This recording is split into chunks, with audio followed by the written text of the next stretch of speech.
नमस्कार दोस्तों, मैं आपका दोस्त तनय श्रीवास्तव। आज हम नई वीडियो लेकर आए हैं पढ़ाई के माध्यम पढ़ने के लिए। जो हमारा साइंस का चैप्टर 1 है, न्यूट्रिशन इन प्लांट्स। आज हम वो पढ़ेंगे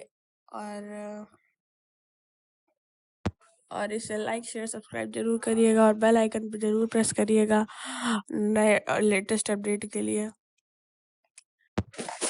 इस वीडियो को एंड तक जरूर देखिएगा। और चलिए शुरू करते हैं इस वीडियो को। तो हमारा चैप्टर 1 है न्यूट्रिशन इन प्लांट। तो चलिए शुरू करते हैं। In class 6 you learn that food is essential for all living organism. आप 6वीं कक्षा में पढ़े होंगे कि खाना हमारे लिए कितना जरूरी है, मतलब हमारे जो जीवित प्राणी उनके लिए खाना कितना जरूरी है। You also learn that carbohydrate, protein, fat, vitamin and minerals are component of food. आप ये भी पढ़े होंगे कि कार्बोहाइड्रेट, प्रोटीन, फैट, विटामिन और मिनरल जो है वो कंपोनेंट ऑफ फूड के कंपोनेंट है। These component of food are necessary for our body and are called nutrient. ये जो फूड कंपोनेंट है वो हमारे लिए, हमारे बॉडी के लिए बहुत ही जरूरी है। और जो कंपोनेंट है उनको हम लोग न्यूट्रिएंट्स कहते हैं। स्पेलिंग है NUTRIENTS। All living organism require food. सारे जीवित प्राणी को हम खाना जो बहुत जरूरी है। Plants can make their food themselves. जो पौधे होते हैं वो अपना खाना खुद ही से बनाते हैं। But animals including humans can not लेकिन जो जानवर और ह्यूमन है वो कभी भी अपना खाना खुद से नहीं बना सकते। They get it from plants और एनिमल्स। जो वो सब लोग जैसे प्लांट के थ्रू एनिमल को मिलता है या प्लांट के थ्रू हम लोग को भी मिलता है, सबको मिलता है। दैट ईट प्लांट्स, जो प्लांट्स भी खाते हैं। दस humans and animals are directly or indirectly dependent on plants. मगर जो ह्यूमंस और एनिमल्स हैं वो डायरेक्ट और इनडायरेक्ट दोनों तरह से प्लांट पे डिपेंडेंट है।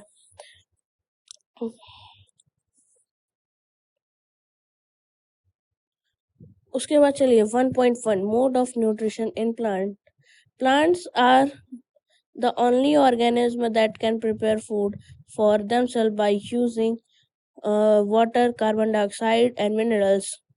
Plants जो हैं वो ऐसे ऑर्गेनिज्म हैं जो अपना खाना बना सकते हैं पानी, कार्बन डाइऑक्साइड, मिनरल के द्वारा। The raw material are present in their surroundings.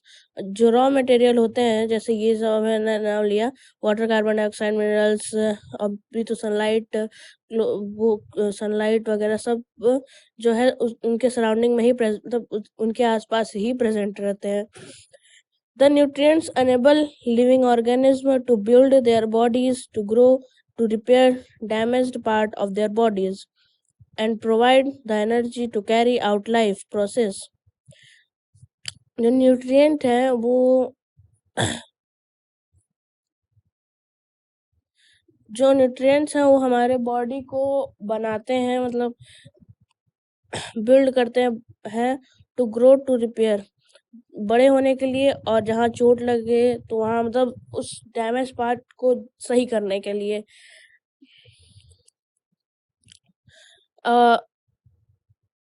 And provide the energy to carry out life process, और एनर्जी देते हैं लाइफ को मतलब चलाने के लिए।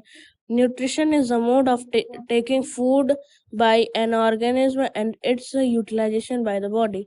न्यूट्रिशन है एक प्रोसेस जिससे जो है वो एक मोड है, वो मोड है खाना लेने का जो ऑर्गेनिज्म यूटिलाइज करते हैं अपने शरीर के द्वारा। The mode of nutrition in which organisms make food themselves from simple substance is called autotrophic. Auto means self, trophs means nourishment, nutrients. जो मोड है न्यूट्रिएंट का, जो ऑर्गेनिज्म बनाते हैं अपना खाना, वो सिंपल सामान लेके बनाते हैं। वो जो खुद से बनाते हैं खाना उनको ऑटोट्रॉपिक कहते हैं, जिनका मतलब ऑटो मतलब खुद से, ट्रॉप्स मतलब नरिशमेंट के साथ, और उनको कहते हैं autotrophic nutrient. Therefore plants are called autotrophs, और एक प्लांट ही है जो ऑटोट्रॉफ्स होता है। Animal and the most other organisms take in ready-made food, for food prepared by the plant. They are called heterotrophs. Heteros means other, autotrophs means का nourishment ही होता है। यहाँ दिया है कि जो एनिमल और अधिकतर जीवित प्राणी हैं प्लांट को छोड़ के, वो जो है रेडीमेड खाना लेते हैं। जो खाना जो है जो प्लांट से बन चुका है वो खाना लेते हैं, और उनको उस न्यूट्रिशन को कहा जाता है heterotrophs nutrients. Hetero means other होता है, ट्रॉफ्स मतलब आप जान ही गए थे कि नरिशमेंट होता है। तो यहाँ हमने पढ़ा अभी कि 2 मोड होते हैं प्लांट के। पहला ऑटोट्रॉफिक, जो खुद से खाना बनाते हैं। दूसरा हेट्रोट्रॉफिक, जो दूसरे से बना हुआ फूड लेते हैं। तो ऑटोट्रॉफ्स में केवल प्लांट्स आते हैं, बाकी सब जो हेट्रोट्रॉफ्स में आते हैं, बाकी सारे ऑर्गेनिज्म। चलिए आगे चलते हैं। Now we many now we many ask where the food factories of plants are located. हम में से सभी लोग पूछेंगे कि जो फूड फैक्ट्री है प्लांट की, वो कहाँ होती है। Whether food is made in all parts of a plant और ओनली इन सर्टेन पार्ट। क्या जो खाना है वो सारे पार्ट में बनता है या कहीं कहीं जगह बनता है। How do plants obtain the raw material from the surrounding. कैसे जो है प्लांट रॉ मटेरियल लेते हैं अपने आसपास से। How do they transport them to the food factory of the plant. और वो कैसे ट्रांसपोर्ट करते हैं फूड फैक्ट्री प्लांट के। अगला टॉपिक है photosynthesis, food making process in plant. Leaves are the leaves are the food factory of plant. Leaves जो है मतलब जो पेड़ पे जितनी भी लीव्स होती हैं वो फूड फैक्ट्री है प्लांट की। The synthesis of food in plants occurs in leaves. जो सिंथेसिस है फूड की, वो जो प्लांट में ऑकर होती है, जो भी खाना बनता है वो सब जो है लीव के अंदर ही बनता है। Therefore all the raw material must reach there. और जितने भी रॉ मटेरियल है वो सब लीव में ही जाते हैं। Water and minerals present in the soil are absorb by the root and transported to the plant. जो भी जैसे वाटर और मिनरल है वो जो है मतलब उसमें सॉइल में ही प्रेजेंट रहते हैं, वो रूट के द्वारा एब्जॉर्ब किए जाते हैं और ट्रांसपोर्ट किए जाते हैं लीव्स में। उसके बाद carbon dioxide from air is taken in through sorry, चलिए पहले ये सेल पढ़ लेते हैं एक बार। Cells, you have seen that building are made of BRICS.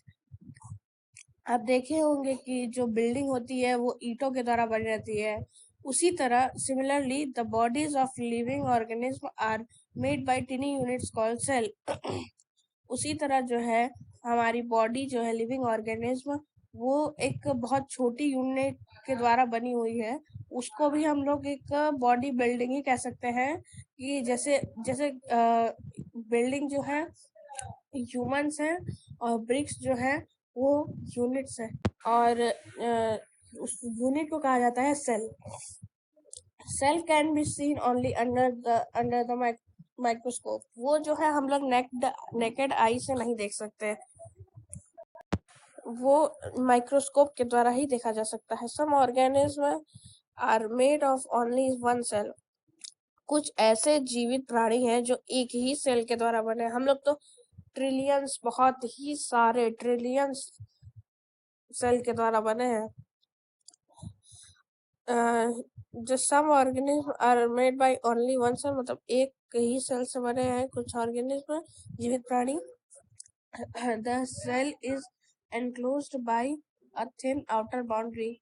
जो भी सेल है वो एक आउटर बाउंड्री बनी होती है, मतलब पतली सी, उससे ऊपर की परत बोल सकते हैं उसको, उसी से ढकी रहती है वो, ये बोल सकते हैं। कॉल द सेल मेम्ब्रेन, उस जो ऊपर की परत होती है उसको सेल मेम्ब्रेन बोलते हैं। Most cell have a distinct, बहुत कुछ सेल जो है वो डिस्टिंक्ट है, centrally located spherical structure called the nucleus. जो एक सेंट्रली मतलब अधिकतर जो लोकेट किए जाते हैं, मतलब पाए जाते हैं, वो स्फेरिकल शेप में रहते हैं, उनका स्ट्रक्चर जो है स्फेरिकल में रहता है, उनको कहते हैं nucleus. The nucleus is surrounded by the jelly like substance called cytoplasm. जो न्यूक्लियस है वो जो है एक जेली लाइक सब्सटेंस होता है, उसी से घेरे रहता है, उसको कहते हैं साइटोप्लाज्म। चलिए फिर से यहाँ शुरू करते हैं। Carbon dioxide from air is taken in through the टिनी pores present on the surface of the leaves.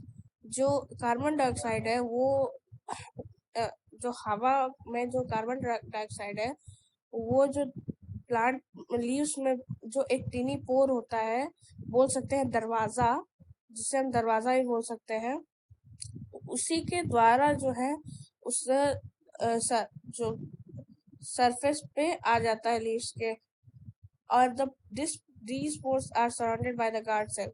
जो पहले जैसे हम लोग गेट के बाहर बॉडीगार्ड रखते हैं, तो उसी तरह बोल सकते हैं कि यहाँ गार्ड सेल्स लगे हुए हैं। उसके बाद टीनी पोर्स आएंगे, तब जो है वो लोग वो जो भी एयर में कार्बन डाइऑक्साइड है वो स्टोमेटा में पहुंच जाएगा। उस सच पोर्स आर कॉल्ड स्टोमेटा, मतलब पोर्स स्टोमेटा पहुंच नहीं जाएगा, मतलब कि जो टिनी पोर्स है उसको टिनी पोर्स में स्टोमेटा बोलेंगे।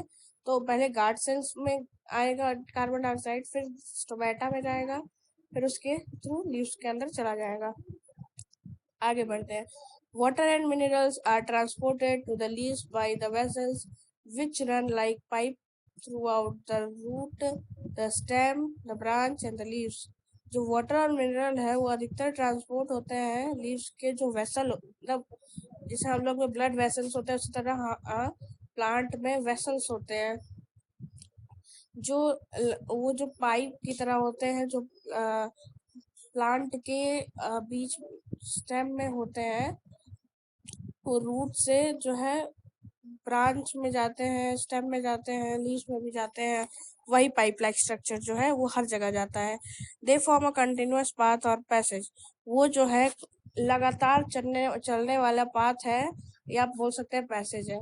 For the nutrient to reach the leaf, ताकि वो नीचे जैसे सॉइल से हम लोग मिनरल्स लेते हैं, वो उसके उसके द्वारा जो है पौधे तक पहुंचता है। और बाकी सारी चीजें भी पौधे में ही होती है, जो भी चीजें पहुंचना रहता है उसी पाइप से ही हर जगह जाती हैं। You will learn about transport of material in plants in chapter 11। आप चैप्टर 11 में पढ़ेंगे transport of material in plant, मतलब कैसे मटेरियल उसमें ट्रांसपोर्ट होता है, चैप्टर 11 में। The leaves have a green pigment called chlorophyll। जो लीव्स होते हैं वो ग्रीन पिगमेंट होते हैं, जैसे जो उन सब चीजों को क्लोरोफिल कहते हैं। जो ग्रीन पिगमेंट होता है उसे क्लोरोफिल कहते हैं। It helps leaves to capture the energy of the sunlight. वो हेल्प करता है लीव्स में, मतलब जो एनर्जी होती है सनलाइट की उसे कैप्चर करने में। This energy is use to synthesise, जो ये एनर्जी है उसको सिंथेसाइज यानी प्रिपेयर करने में, फूड को प्रिपेयर करने में कार्बन डाइऑक्साइड और वाटर के द्वारा मदद करती है। Since the synthesis of food occurs in the presence of sunlight.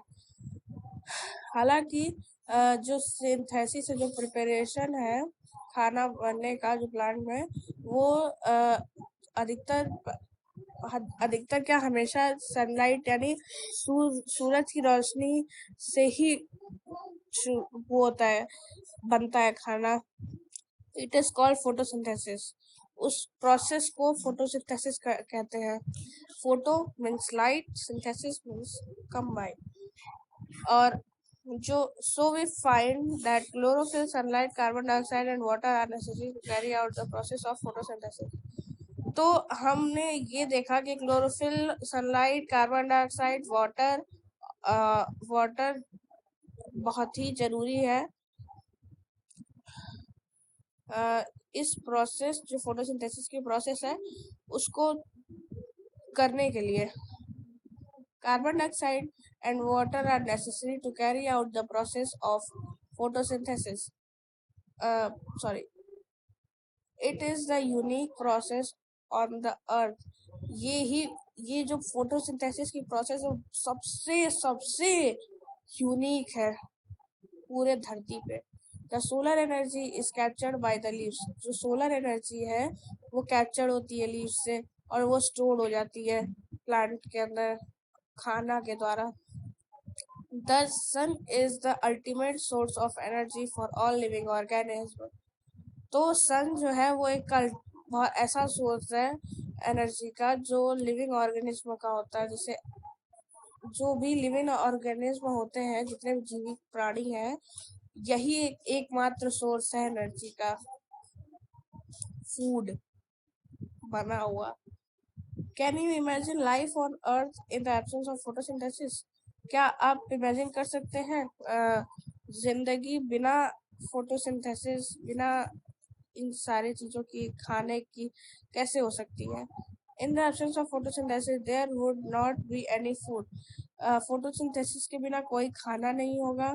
The survival of almost all living organism directly or indirectly depends upon the food made by the plant beside oxygen, which is essential for the survival of all living organisms, is produced during photosynthesis. जो मतलब हमारा survival ही अधिकतर living जितने भी जीवित प्राणी और वो खाने के लिए हमेशा प्लांट पे ही निर्भर है। और जो जो उससे beside oxygen which is essential for the survival, और जो ऑक्सीजन भी जरूरी है जीवित प्राणियों के लिए फोटोसिंथेसिस करने के लिए। तो दोस्तों, आपको ये वीडियो कैसी लगी मुझे ज़रूर बताइएगा। और हाँ, बाकी की वीडियो मतलब अगली वीडियो जो है मैं कल बनाऊंगा। तो हम लोग ने आज मैं इस अगली वीडियो को भी मैं बनाऊंगा, अगले 2 पेज भी मैं पढ़ाऊंगा। तो जो हमने पढ़ा है वो आपको कैसी लगी है वीडियो, मुझे कमेंट बॉक्स में ज़रूर बताइएगा। इसे सब्सक्राइब, शेयर भी करिएगा, लाइक भी करिएगा, बेल आइकन को भी प्रेस करिएगा। और ये हम लोग कल पढ़ेंगे। चलते, बाय दोस्तों।